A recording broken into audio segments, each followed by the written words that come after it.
Assalamualaikum warahmatullahi wabarakatuh. Perkenalkan, nama saya Praja Septianingsih. Saya berasal dari SMK Farmasi Ikasari Pekanbaru. Tepatnya, saya berasal dari kelas 11-1 Farmasi. Nah, pada video kali ini saya akan menjelaskan tentang penyakit mah, agar kita semua dapat terhindar dari bahaya penyakit mah. Ini adalah pelampilan PowerPoint yang saya punya. Bagi kalian yang ingin mengakses dan mendownload atau menyimpan PowerPoint yang saya punya, bisa cek description box ya. Linknya sudah saya letak di sana.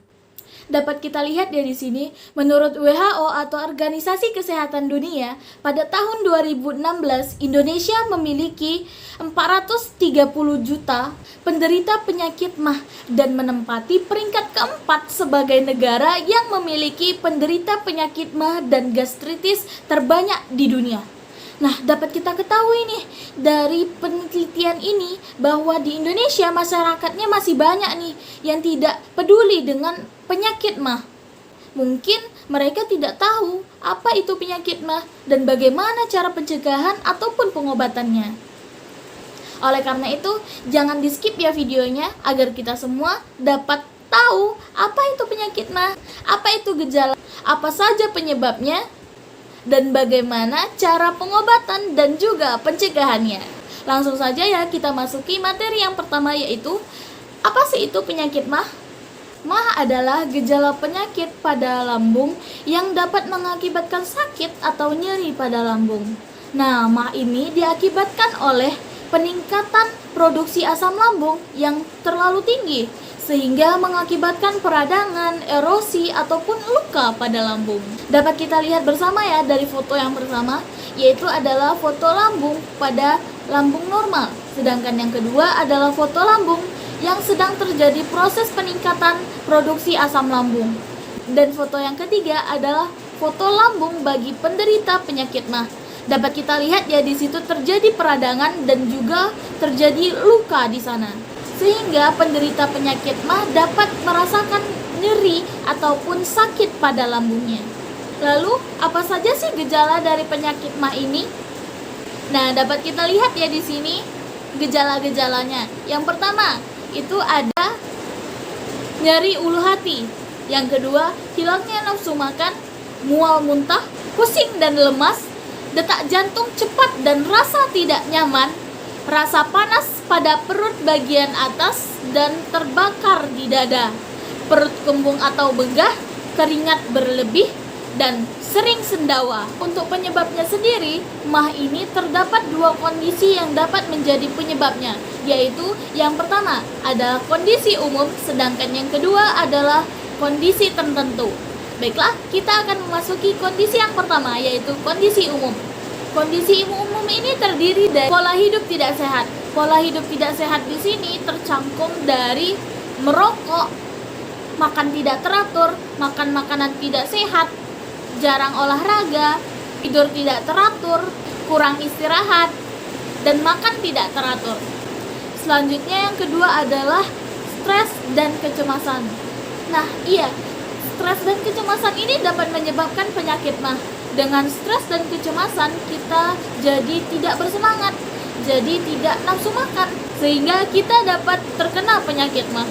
Siapa nih di sini yang suka makan makanan pedas, makan makanan berlemak ataupun berminyak? Harus hati-hati ya guys, karena dengan rutin memakan makanan seperti itu, kalian dapat terkena penyakit mah. Dan minuman, siapa nih yang suka minum kopi?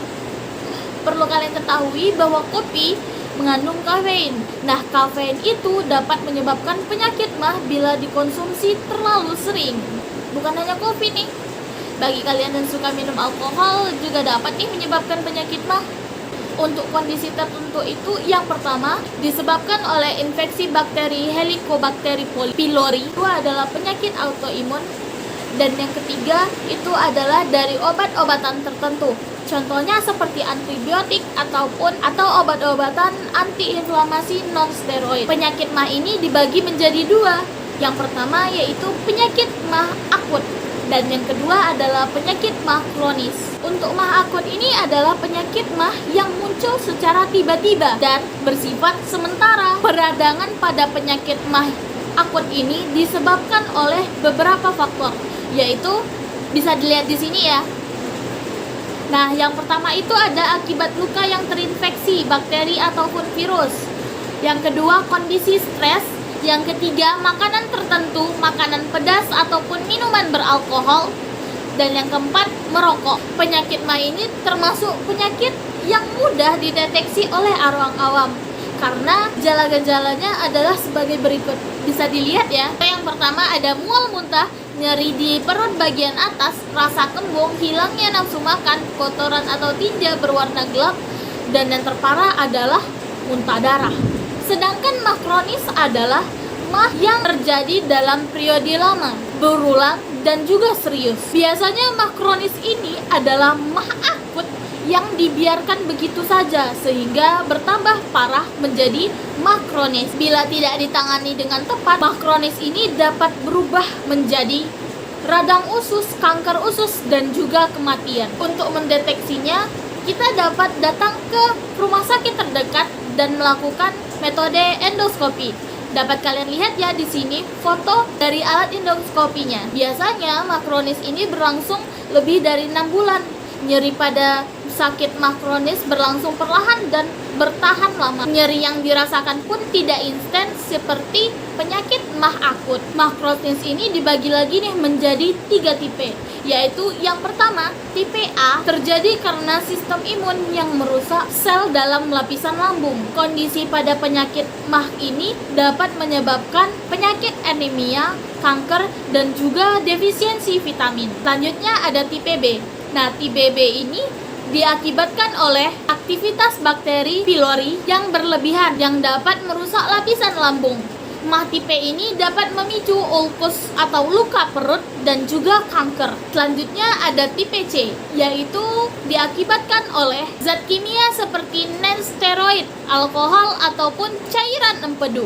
Kondisi ini juga dapat memicu erosi dinding lambung dan pendarahan. Lantas, bagaimana cara pencegahan penyakit MA ini? Hal pertama yang dapat kamu lakukan adalah melakukan pola hidup sehat, seperti makan teratur, tidur cukup, dan juga olahraga teratur. Kalau kamu mau terhindar dari penyakit MA, jangan baring ya setelah makan, karena itu dapat menyebabkan makanan kamu tidak tercerna dengan baik. Batasi konsumsi minuman-minuman beralkohol, kafein, dan juga merokok. Kalau ingin terhindar dari penyakit MA, dihindari ya makanan-makanan pantangan seperti makanan-makanan berlemak, makanan-makanan berminyak, seperti gorengan, makanan-makanan pedas, dan juga yang lain. Jangan lupa kendalikan stresmu. Mari hidup sehat dengan mental yang sehat. Jangan lupa untuk menghindari obat-obatan yang dapat menyebabkan atau memicu penyakit MA terjadi. Nah, satu tips nih buat kamu. Kalau kamu makan,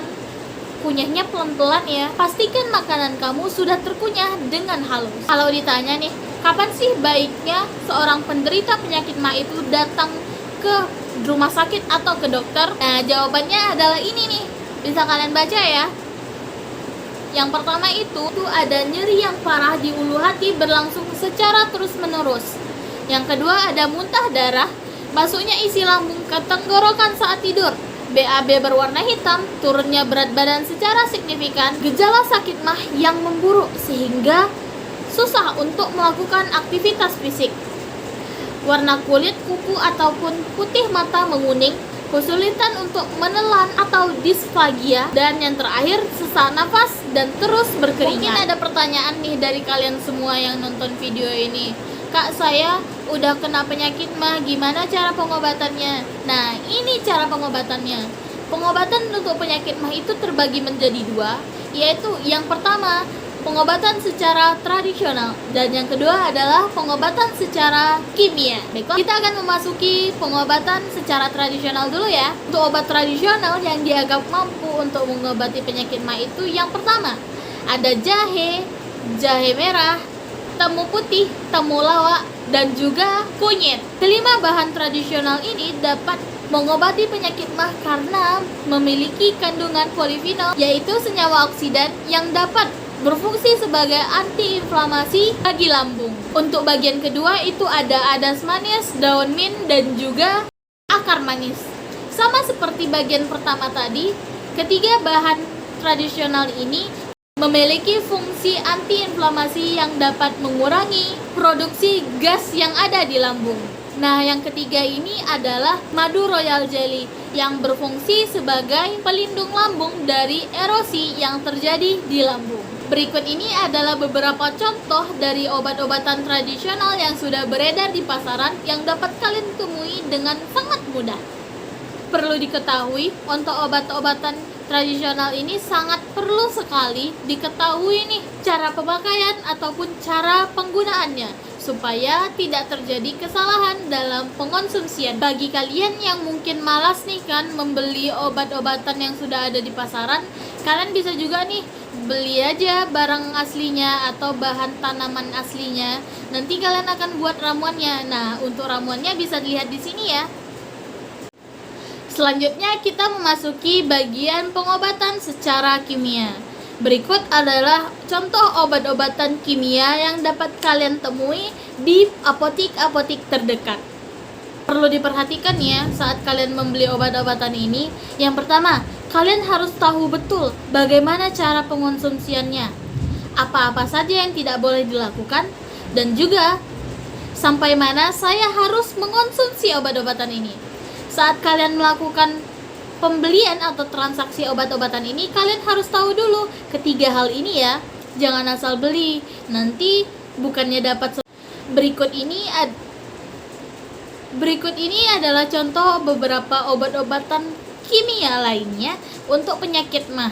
Bisa dilihat ya di sini berbagai macam obat-obatan lain. Perlu diketahui nih buat kalian semua, jangan asal beli obat-obatan ini karena obat-obatan ini adalah obat-obatan keras, yang artinya sangat berbahaya bila dikonsumsi dengan tata cara yang salah. Jadi, obat-obatan ini tidak boleh dibeli tanpa resep dokter yang kalian terima pada saat selesai dari pemeriksaan. Artinya sampai di sini saja penjelasan saya tentang penyakit mah.